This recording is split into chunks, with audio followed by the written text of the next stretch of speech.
here, and I had some guests that were over actually from Eastern Europe, and they said that looked to them a bit like a Trabant or something like a. It looks very utilitarian, doesn't it?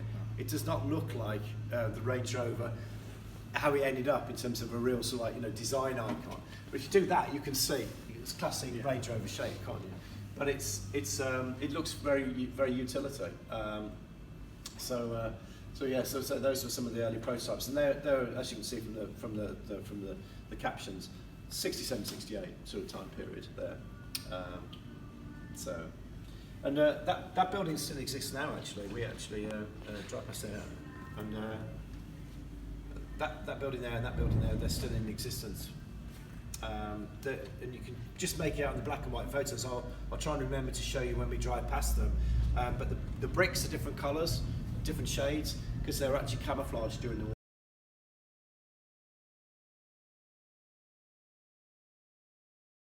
Outline of the shape of the Land Rover in the sand.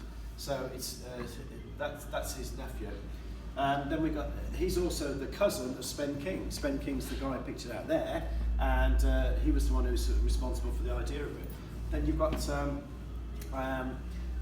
here, William Marty Hurst, who was the managing director. He was also the brother-in-law of Maurice Wilks. So it really was quite a family affair, wasn't it? Yeah? And you know what? It's still retained that. I mean, even now we've got people there's like the third or fourth generation of people that actually work here. You know, we've had 3 generations of people that have worked here 40 years. You know, it really is quite amazing. And then Roger Craythorne, he's the guy on the right who was the youngster amongst this group here. He was just an apprentice, just finished apprenticeship, and he ended up becoming the off-road test driver, and he was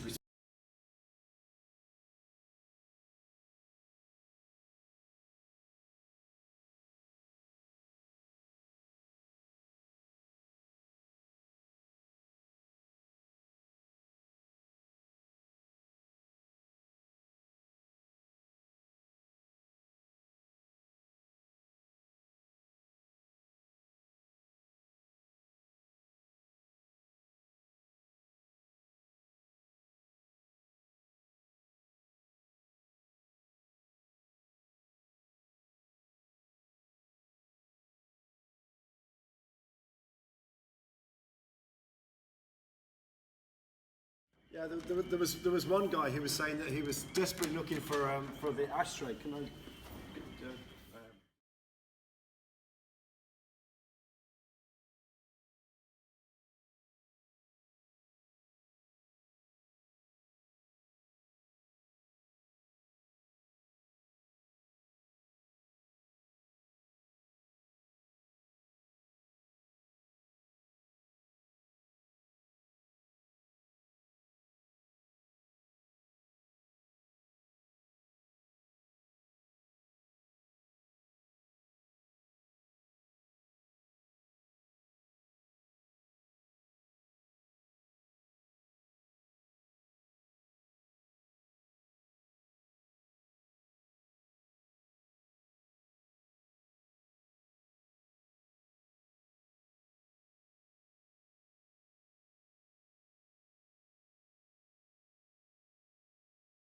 Yeah, exactly. Yeah. So, I mean, this one looks pretty original too. But yeah, so this is 1971. Chris Wade, I can remember the gentleman's name.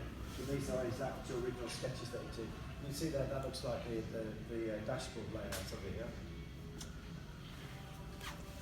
So, it's quite amazing, yeah? Tell you a little story as well about these wheel rings, because we were trying to get road. It just looks totally wrong, doesn't it? It does. I had the good fortune of actually bringing round on the tour the gentleman who owns this vehicle, because it's not owned by it's a customer's car? It's, yeah, and he actually worked at Land Rover and he bought it, and he's had it for, you know. So he bought it new, did he? He bought it from the company when they were actually sort of displacing. Because I mean now we crush shop, not an automotive. And he goes, oh, that's easy, you just need to put some lubricant in here and you're fine. And so that's how we ended up. Yeah, because they were cracking, weren't they, at the time? Yeah. So, But it's just because it's just great. And then you've got these, which were renowned for being easy to. I mean, it's just. Yeah, down them like food facts, didn't you? Absolutely, yeah. And that's the ashtray I was on about. Yeah. So they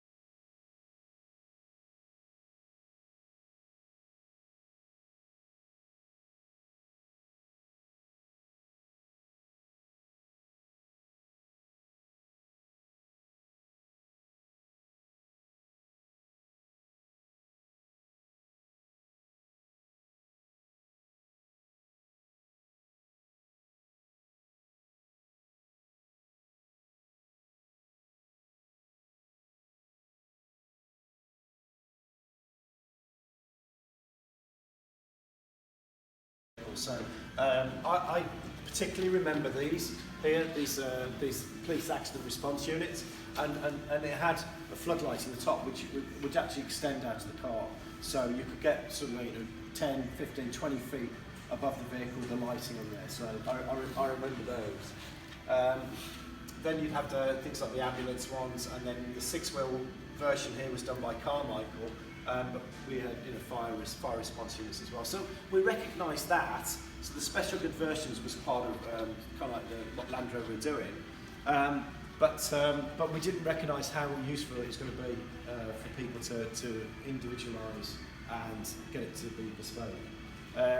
Just before I lead on to that, then as far as the sport and adventure is concerned, just to say that again, it's Roger Crathorne sitting on the bonnet of the Range Rover there. That is a YVB vehicle, so it's a pre-production one, and they entered it onto a hill rally, and it was just to sort of publicise how tough and durable the car was.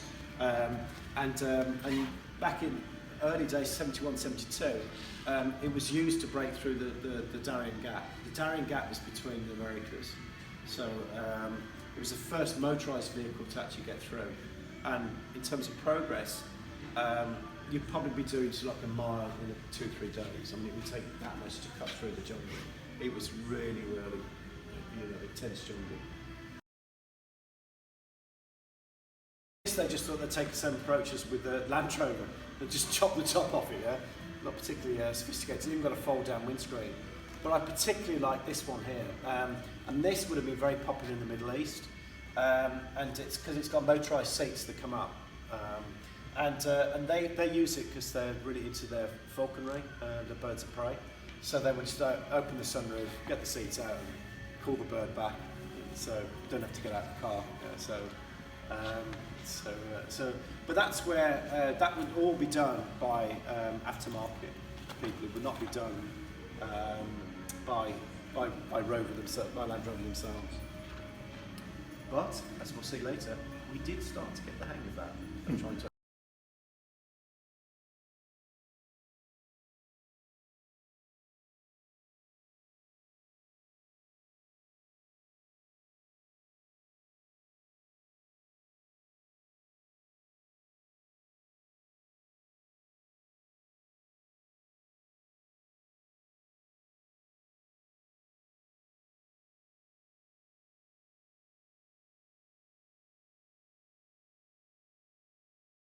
and I can't remember which one it is. Oh, it is that one, yeah. So for a complete reborn, but that's stripping it down literally. All of the badging comes off. It's all redone, and we'll source the vehicle for you. Least we could do. But they'll actually source the vehicle for you as well and strip it all down. You find them hard to find them? Yeah, we find that in some respects we find it harder to get those in a condition where we can salvage them than we are the Land Rovers, because Mike Bishop, who works over there, and he's sort of one of the directors of it, he's an Australian guy, and they actually keep finding loads of them in Australia, and of course they haven't rotted, they're just they're on a farm somewhere, I think. So he keeps bringing loads of them back from Australia. And what they're looking for is originality, so they want it to be, the engine number to be the same as to tie with the chassis number and things. But yeah, I mean, they'll do absolutely everything there, Sure, it'd be cheaper parts to build a new one. We can't, can you, because of the navigation and Oh, I EU see. regulations. Oh, I So if see. you read ball,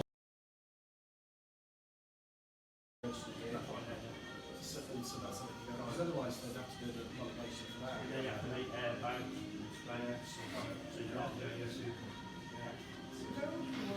probably not too far off from that, maybe. And the 72 went 73 went about to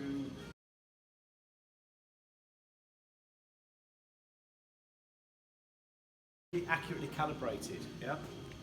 And the Queen would use it if she's reviewing the troops. So if she's told to go at 3 miles an hour, you want to make sure it's pretty accurately calibrated 3 miles an hour. Otherwise, she's going to run them over, or they're going to be running behind her, aren't they? So that was the purpose of that. But to my mind, product placement gone mad or sort of bespoke towing is Holland the Hog. Is the best example of that. These are they're shotgun manufacturers. So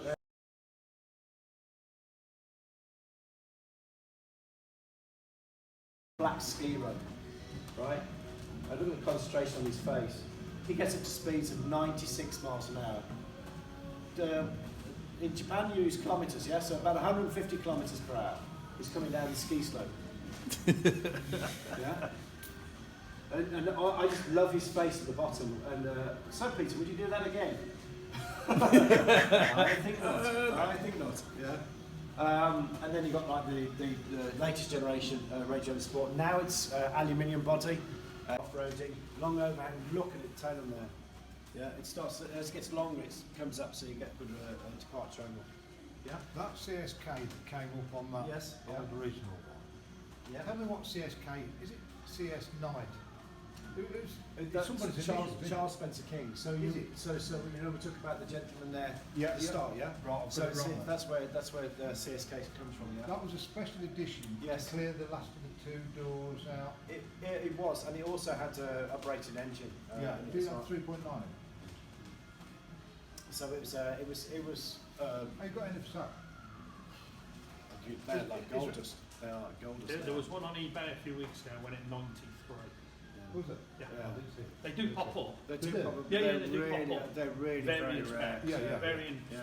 mileage and So yes, so we've got the three design line principle. Back to the castellated bonds. So, every version's got bigger, and every version has got heavier until this latest one. So there's the CSK. Then there's one bit they talk about, which is the floating roof. I think it might be next. Oh no, it's the tailgate story. So we've got split tailgate on all the versions. Still retain that now. Yeah, floating roof line. Why they use black cars to demonstrate floating roof line, I don't know. What we mean by that is just like on this white car here. The A, B, C pillars, and they're all black, and it creates the illusion that the roof might be floating, but you can't see it all when you look at the black version of it. You know?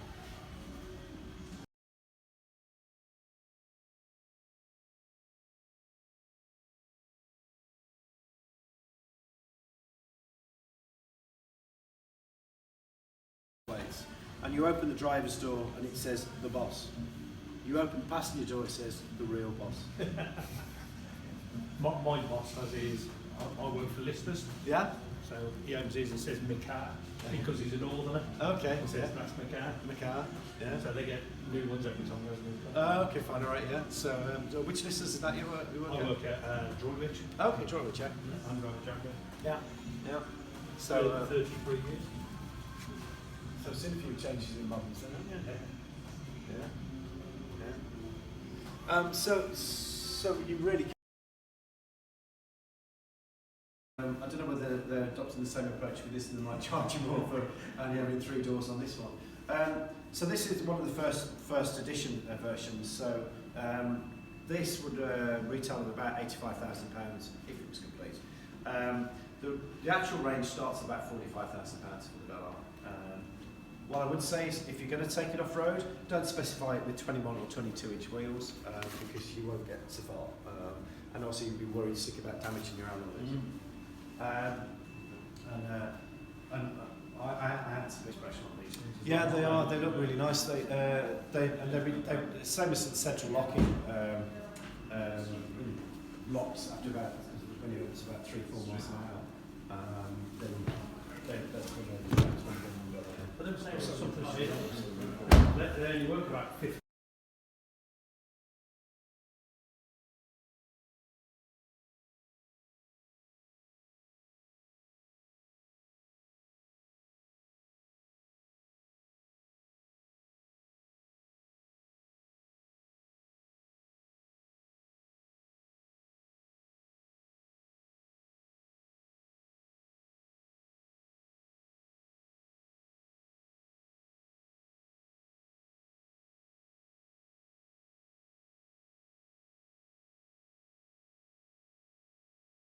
If you're going through too deep water.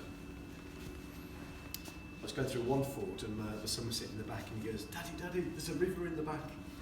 So yeah, they're very different now. But that's why we had to limit the Discovery and Range Rover at 900. They desperately wanted to get to a metre, but they found between 900 and a metre that the cars were starting to float away, even though it's 2.5 tonnes over. It's just such a big buoyancy thing in there.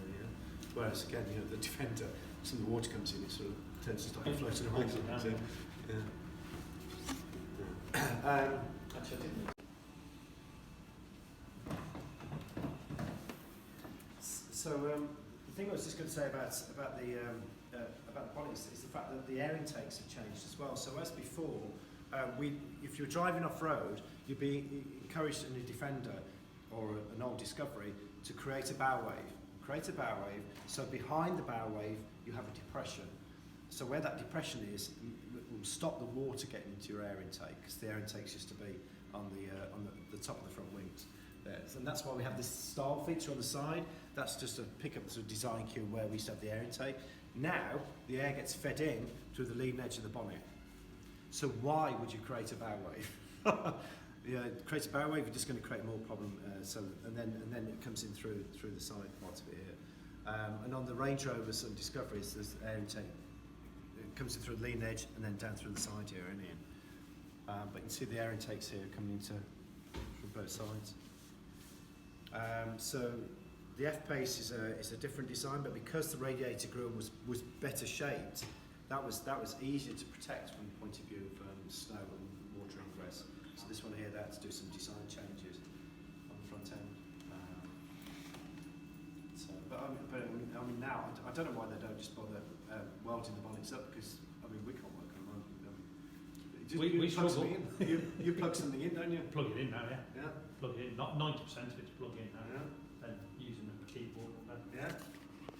Oh, there you go. Clean now. Yeah. At the moment, we've got the 4-cylinder diesel engines in there, the 6-cylinder diesel and petrol engines in, and from what we gather, they are going to start to do Igenium versions of the 6-cylinder one. So the 4-cylinder is the Igenium one, which is the new family of engines.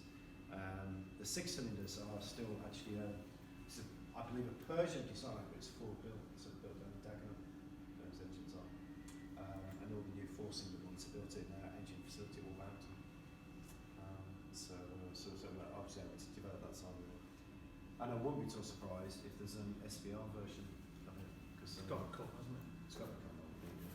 Well, they've just announced, and we've seen them just announced the F-Pace, Jaguar F-Pace SVR. So that's just coming out. So if they're doing that, it's the same. It's the same. Is that the battery one? No, that's the I-Pace is the battery one, the fully battery one, and we've got some hybrid. Again, something that's been stated by the CEO, Ralph Smith, has said that we will have electric versions of each of our family of vehicles by 2020. So it's got to happen. That's not far away. So we will get them for sure. Yeah. So. But yes, that's kind of brings you up to date from the Velar badge to the latest Velar.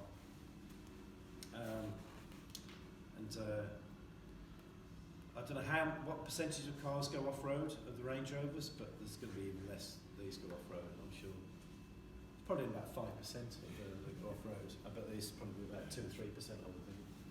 Which must be a shame for all those designers and engineers, the time they put into it to make it so good. Because they are very capable off-road. When you think you can go down pretty well 40 45-degree slopes, not 45-degree slopes.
Do you live around here? Oh, I just drop here, any. Oh, Yeah.